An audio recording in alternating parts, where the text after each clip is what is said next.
I just saw a news story about a town in Arizona that's going to have no more water in 3 months because they're using up more water than the town has. And they were interviewing this local guy who said he's doing everything he can, like wearing the same shirt 2 days in a row. I thought that was kind of odd and funny because I sometimes wear the same shirt 3 or 4 days, no problem.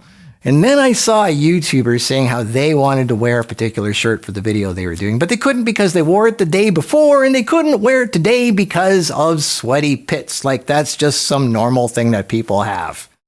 Then I realized, wait a minute, is this normal for most people? Kara and I don't have that problem. We work out, we walk 10,000 steps a day. We're quite busy, but we don't have sweaty underarms. We don't smell or sweat, and it has nothing to do with living in the desert like people think.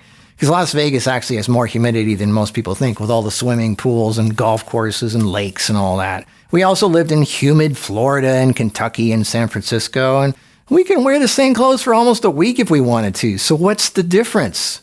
Well, let's first look at what actually causes underarm sweating. There are two main systems at play.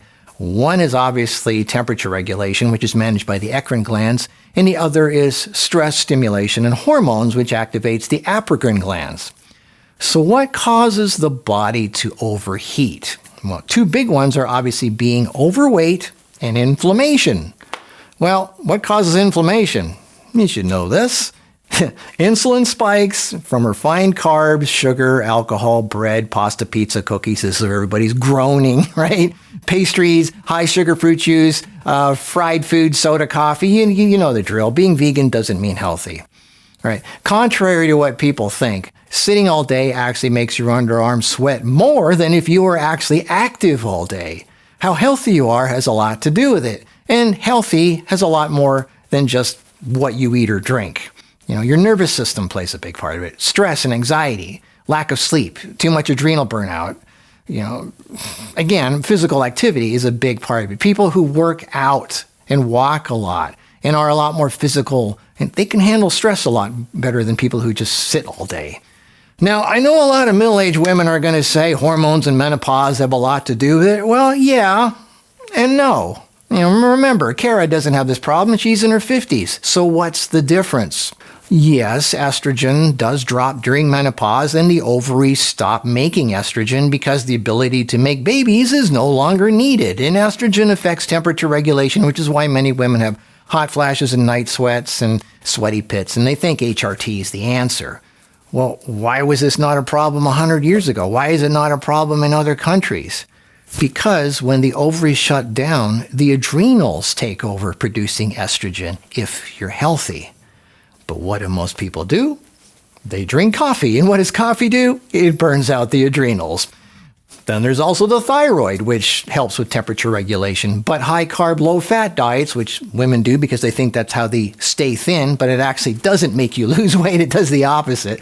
Anyway, high-carb, low-fat dries out your bile production, which not only leads to gallstones and having your gallbladder taken out and a lifetime of digestive issues, but also decreased production of T3, T4 conversion of thyroid hormone production.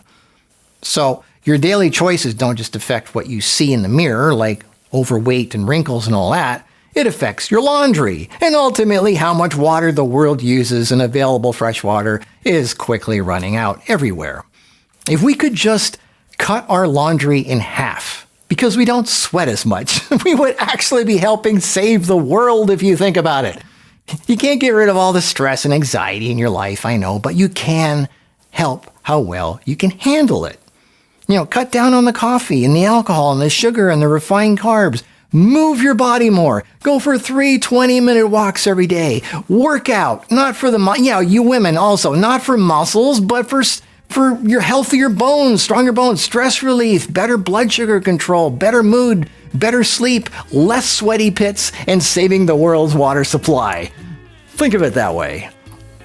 This isn't just about personal addictions anymore. It's about really making a difference in the world. Okay, well, that's my lecture for the day. I'll see you in the next video. Okay, bye.